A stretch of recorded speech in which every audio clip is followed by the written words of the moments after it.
En la parsha de esta semana, Parshas Behar, que significa en el monte, la Torá nos relata la mitzvah, el precepto de Shemitah, el séptimo año. Durante 6 años se sembraba el campo, se trabajaba, etc. Y el séptimo año era un año de descanso para la tierra. Ahora bien, la Torá empieza en la parsha de esta semana diciendo que Dios habló con Moshe en el monte Sinai y le relató todas las leyes de esta mitzvah del séptimo año. Y nuestros sabios se preguntan, ¿por qué la Torá es específica y dice que justamente en el monte Sinai Dios le contó a Moshe los detalles de esta mitzvah? Todas las mitzvot fueron entregadas en el monte Sinai. Entonces, ¿por qué justamente esta mitzvah fue identificada por separado del resto de las mitzvot? Dicen, esta fue entregada en el monte Sinai. Y nuestros sabios responden de la siguiente manera. Así como las reglas generales y los detalles de la mitzvah de Shemitah del séptimo año fueron entregadas en el monte Sinai, como dice la parsha esta semana, Behar Sinai, en el monte Sinai, de la misma manera todas las mitzvot, las 613 mitzvot, sus reglas generales y sus detalles fueron entregados en el monte Sinai también. Para no pensar que en realidad la Torá Dios nos dio en el monte Sinai algo general y los detalles los inventó Moshe o algo por el estilo, de ninguna manera. Todas las reglas generales y todos los detalles de todas las mitzvot fueron entregados en el monte Sinai. ¿De dónde aprendemos esto? Justamente de nuestra mitzvah de Shemitah, de nuestra mitzvah del séptimo año. Por cuanto la Torá dice que Dios habló con Moshe en el monte Sinai y le dio todos estos detalles. Y no encontramos en ningún otro lugar en la Torá que la Torá relate los detalles de esta mitzvah. En Parshas Mishpatim aparece aludida, digamos, esta mitzvah en forma muy resumida, que en el séptimo año va a haber un descanso y punto. Pero no explica los detalles. Solamente en esta parsha, Parshas Behar, están los detalles de la mitzvah del séptimo año. Entonces, de vuelta, todas las reglas generales y los detalles fueron entregados en el monte Sinai, lo aprendemos de esta mitzvah. Pero esto mismo tenemos que entenderlo. ¿Qué tiene de especial la mitzvah del séptimo año, del descanso de la tierra, etcétera? De manera tal que aprendemos de esta mitzvah para todo el resto de la Torá. Evidentemente tiene que ser algo especial, de lo cual podemos ver como ejemplo y aplicar a todo el resto de la Torá.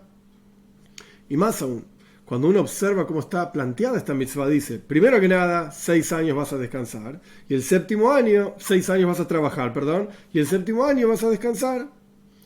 Entonces, aparentemente la Torá nos está dando un mandato específicamente de trabajar 6 años, y el séptimo año vas a descansar. Aparentemente no debería ser así. Haz lo que quieras 6 años, y el séptimo año vas a descansar. Para entender esta cuestión, podemos observar esta idea de trabajar durante 6 años de dos maneras diferentes.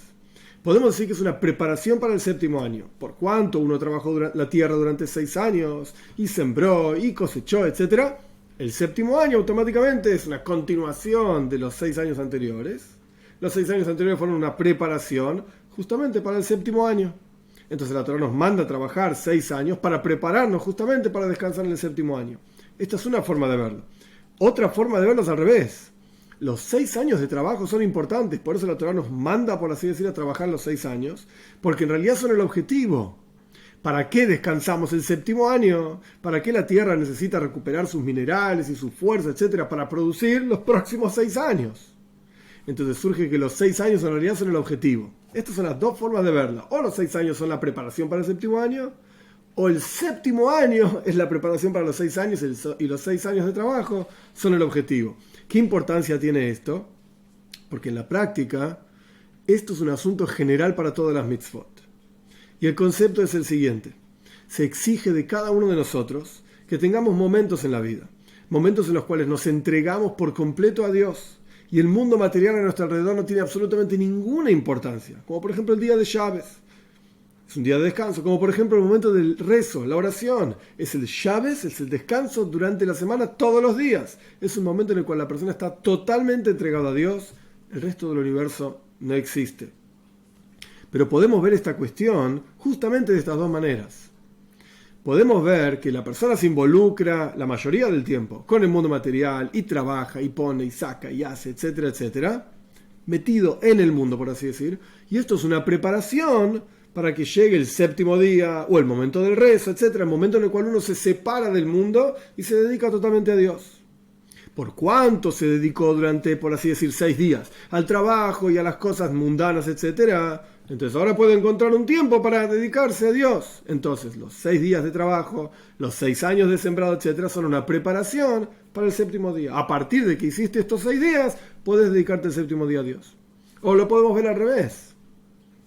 Por cuanto la persona primero que nada se dedicó a Dios y está totalmente conectado con Él, espiritualmente hablando, etc., entonces ahí tiene fuerza para los 6 días siguientes, trabajar, involucrarse con el mundo, refinar el mundo, etc., o los 6 años siguientes, trabajar la tierra, etc.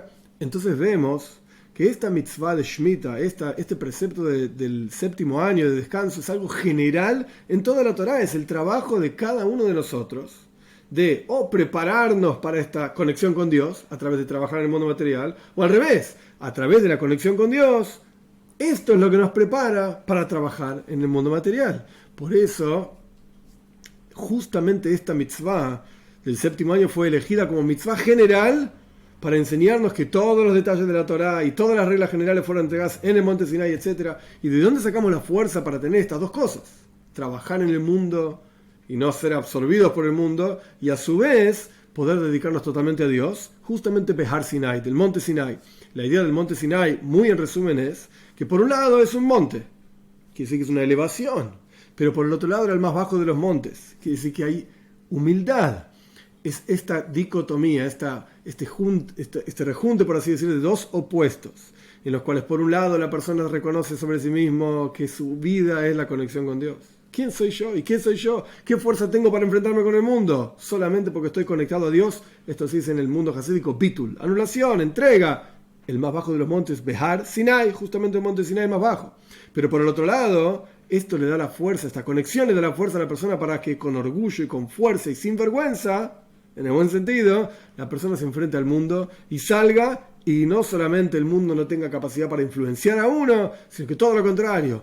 Uno termina influenciando al mundo con el orgullo, por así decir, de ser un soldado de Dios, y podamos refinar el mundo para acelerar la venida de Mashiach pronto en nuestros días.